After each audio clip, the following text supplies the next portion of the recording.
Think about Aerialoop's network here in Quito, in the city right behind us. This is the first time we are seeing operation at such a scale. Zipline operates, they have a humongous network as well, but they only operate in suburban networks. Looking over there are some Aerialoops flying around the city. They're also showing the viability and feasibility of a shuttle-based operation, flying drones on a fixed schedule every day at particular times at a very high frequency. This is today. It's not in the future. It's happening right now, right in the city behind us here.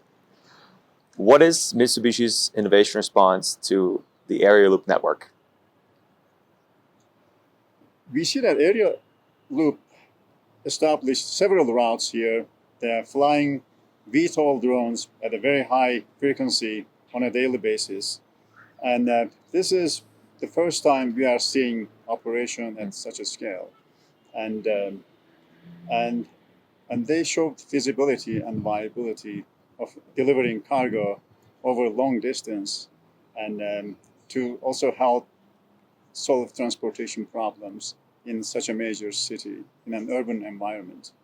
In other examples, we see mostly suburb kind of settings, but this is the first time we are seeing in an urban setting at large scale deployment of drone deliveries. In Quito, traffic congestion is a huge problem. I think it may take an hour to go from a place to a mile away point, but with an Aerialoop drone, it will probably take a couple of minutes. That's a huge value for the general consumer. That's great, because I've been always wanting to, always in one side of town and I want to go to the other side of town and I got to put my, I forgot one pair of my shoes. So I can just put my pair of shoes that I always forget in the drone and I can ship it to the other side of the city. So, yes. Why aren't others following Aerialoop? This is a fantastic thing. Just why aren't others following Aerialoop in urban settings? For the record, Zipline operates they have a humongous network as well, but they only operate in suburban networks.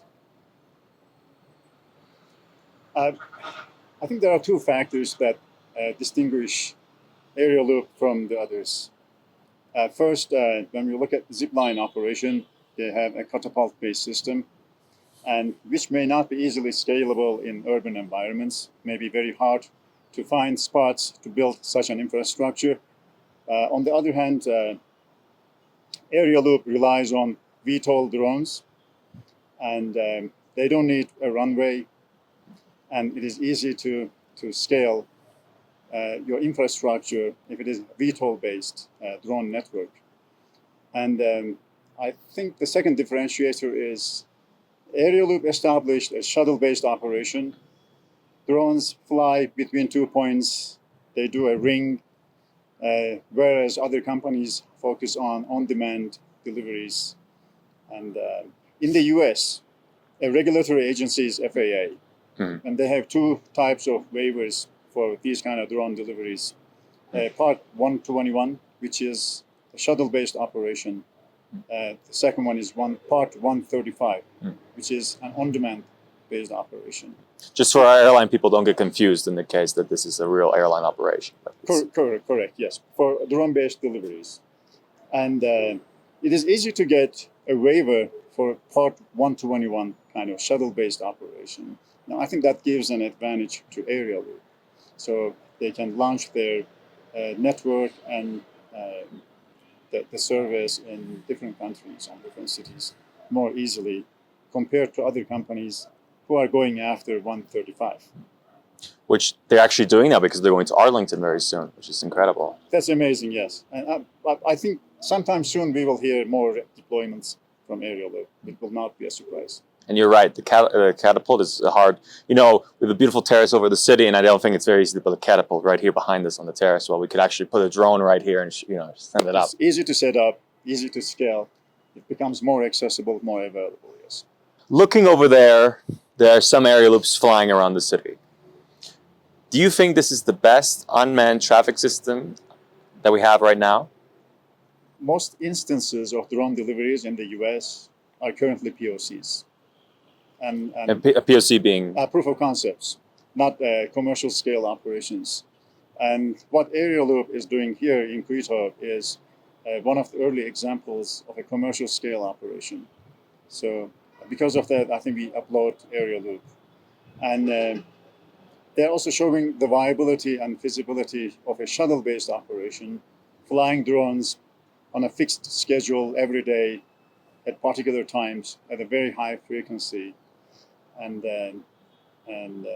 perhaps flying nearly 300 missions a day. Almost all the missions are carrying cargo, not flying empty. And so that's a success story by itself. Mm-hmm.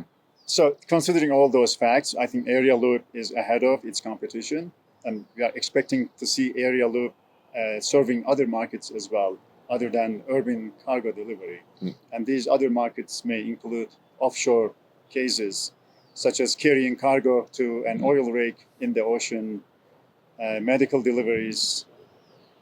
I think they started doing that partially today, and carrying cargo to renewable farms. Mm. Some other examples. So you're super enthusiastic about this. I'm super enthusiastic about Aerialoop. You just cannot wait. I cannot wait. That's why we are partnering with Aerialoop and other ecosystem players to bring an end-to-end solution to hard-to-solve problems in the area of transportation. We can't always be positive, but we're going to talk about a bit of more of a problem, I think. I think it's a humongous hurdle, and it's a pity in the US, What do you think is the biggest hurdle in the US going from Part 107 to 135, technology-wise? So the markets in the US for drone deliveries are typically risk-averse. So this hinders adoption. But if we bring these kind of operations to a city like Quito and show viability, feasibility, and better assess associated risks, it will help us develop and implement risk mitigation measures. And this experience from urban deployments in cities like Quito will help us reduce the perceived risk in other markets like US. And it will drive adoption. So Quito is the meaning of freedom in the drone world? In our view, yes. Going back to those hurdles, trying to, go from Part 107 to Part 135 in the US, you, Mitsubishi Electric, are trying to, are working with all these other partners to create this, to bring them all together and go over those hurdles, correct? Correct, yeah. So we believe in a consortium approach. We don't think a single firm or an entity can build an end-to-end solution because there are so many moving pieces.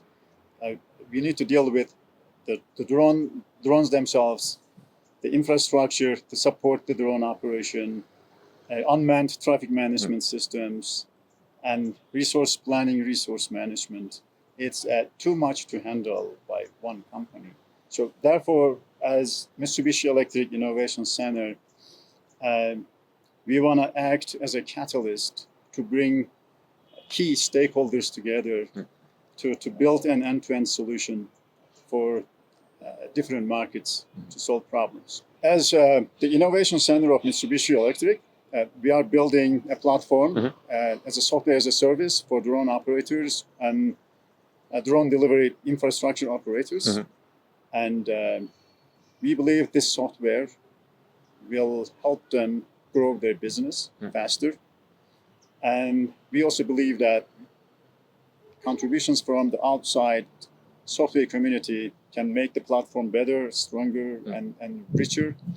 And so that makes us very enthusiastic and excited about the future possibilities, exploiting open innovation with partners like Aerialoop. Great. Thank you so much. So let's walk into the sundown now. Well, the sun is gone, but thank you so much. Pleasure, yeah.